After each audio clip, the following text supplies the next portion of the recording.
Hello everyone, welcome to SwitchUp as we once again have a look at some of the games coming out for the Switch and the Switch 2 in this upcoming week. In terms of dates, we're going from the 22nd of November up until the 28th, and we'll look at any games that have released without being in one of these videos for whatever reason. So which games are coming out this week? Well, let's find out.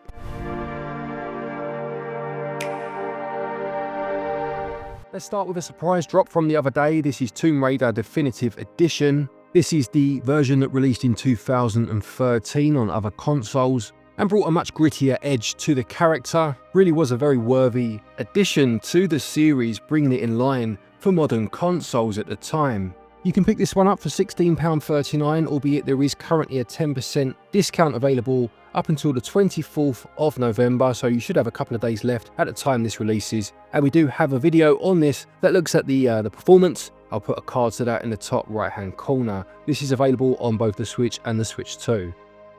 Also already out is Angry Video Game Nerd 8-Bit. This released at the back end of last month and features the popular YouTube character, the Angry Video Game Nerd, portrayed by James Rolfe and created by Rolfe and Mike Matei. This new game, which features cutscenes featuring Rolfe, sees the nerd trying to stop a virus that has infiltrated every computer in the world, making them unplayable. He brings together the power of bad games to fight back, and this creates a Mega Man style experience where you'll be fighting in levels, aiming to get to a particular boss, all of which are based on 8-bit characters and bad games from back in the day, with a lot of the tropes in those games included here. I've actually been playing this one recently and it's a very good game. It does a very good job of taking the annoying tropes of the day, respawning enemies, knockback when you get hit, difficult level design, that sort of thing, and including them here without making the game itself bad, which is a very admirable achievement actually. If you're a fan of the character, then this one is £16.75, and like I said, this one is available now. And the other game for those already out is Neon Inferno. This released just recently on the Switch and is a hybrid run and gun plus gallery shooter. You basically shoot foes across two different planes. You have those in the foreground and those in the background. The ones in the foreground you'll take out in traditional run and gun fashion, whereas the ones in the background you need to hold down R to stop your character and shoot back across the screen. It's a mix of something like Contra, I suppose that's the easiest one to name, albeit it did remind me actually of one of my favourite games from back in the day when I was a kid, which was Midnight Resistance, and something like Wild Guns. I've been enjoying my time with this one. This is another one I've been playing recently. There's no gyro aiming for the gallery sections, but that would have taken such a quick switch between. I'm not sure if it would have worked. Perhaps it would have been nice to have it as an option, but this game plays incredibly well despite that. One that perhaps we'll do a longer playthrough of on our SwitchUp Extra channel. Let's move on to the games coming out this week then, and first of all we have one of my most anticipated games of the year. We have Terminator 2D No Fate. Here you'll be experiencing the events of Terminator 2 Judgment Day, brought to life through glorious pixel artwork and action-packed arcade gameplay according to the blurb, and you'll play as Sarah Connor and the T-800 through a variety of different missions as they try to take down the T-1000. It also says you'll lead the resistance as John Connor in the future, fighting on the front lines as mankind's only hope in the war against the machines.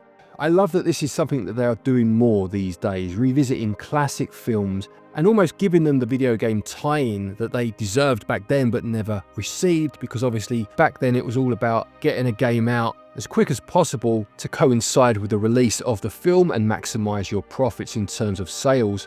This retroactive way of doing it, where developers just take something they love and then take the time to make a great game with no pressure of a deadline because the film's been out for so long, has produced some truly great games over the last few years based on movies from the past, and this looks for all the world like it could be another. Yep, I can't wait for this one. £24.99 on the Switch One, this one by the way, and it releases on the 26th.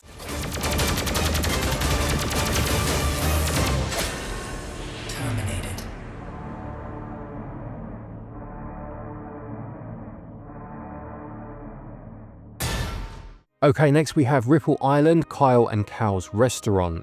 This describes itself as a cooperative cooking action game for up to 16 players. It says you'll team up with unique animals of RippleIsland to serve up delicious dishes. But first you'll need to gather ingredients, grow vegetables, catch fish, collect eggs, and then show off your cooking skills.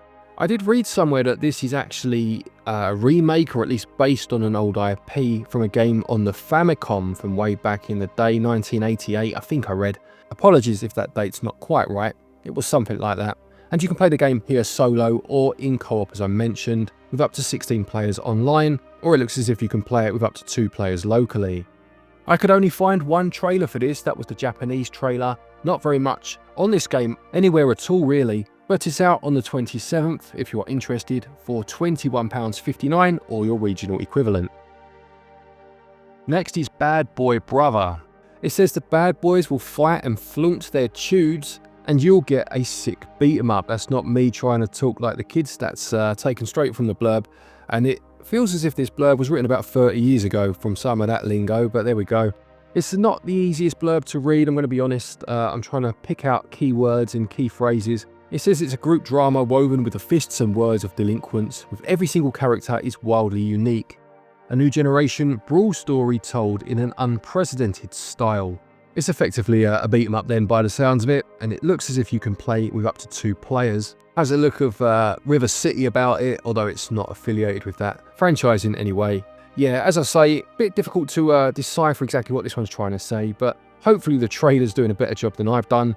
It's £12.79 when it releases on the 27th, but you can get 10% off of that price up until the 3rd of December. I think that sale goes on a bit longer in North American regions. Expression with 2 types. The way to be called is infinite.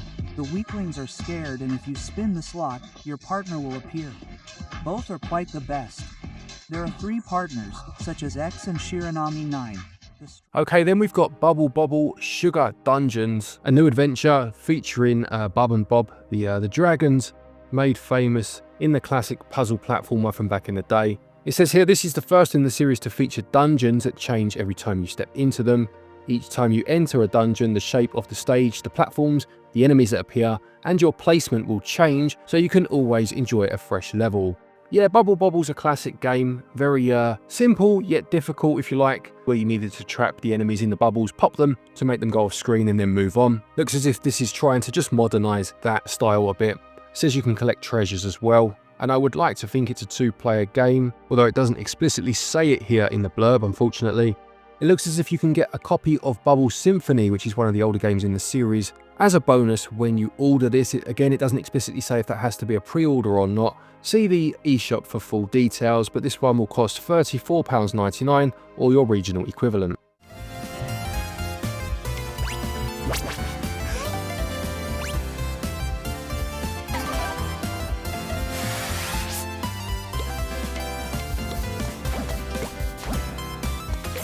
The penultimate game is El COCO, which is a 3D action roguelike that plunges you into the world of dreams, broken memories, and living nightmares according to its blurb.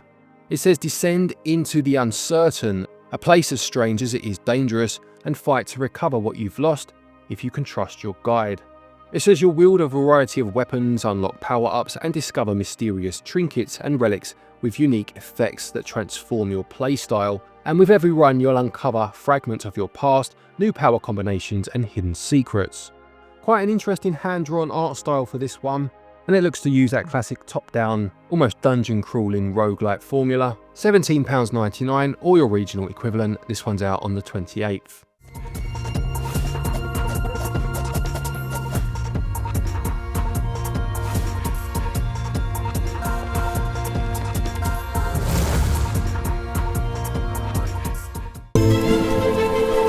An extraordinary. It says you'll see the world through the eyes of a bee, exploring a world inspired by Central Park as you gather pollen, evade threats, and build your own thriving beehive. This edition combines the original Bee Simulator with the Hive expansion, introducing new mechanics, game modes, and fresh as spring pollen content, all in one adventure. I've played the original Bee Simulator on the Switch actually, played it years ago. I used to be the game I brought with me when my daughter had her swimming lessons, and I'd just chip away at it every week as I waited for her to finish. But this includes that Hive expansion as well, and it says here it lets you build and customize your very own beehive from the ground up, optimizing your resource gathering to collect what you need to create a buzzing home. It says you can team up with a friend or family member in 2-player split-screen co-op, something I didn't try on the original, I must say. But yeah, I quite enjoyed the original, and that Hive expansion sounds quite interesting. £24.49 for this one. It's out again on the 28th. So there you have it, another week of Nintendo Switch and Switch 2 releases. Do any of those games interest you? Will you be picking any of them up? Do let us know in the comment section below. Don't forget, if you're looking for eShop credit to do just that, you can use our website, switchup.gg, to get your eShop credit, and doing so will get you 5% of your purchase price back as cashback.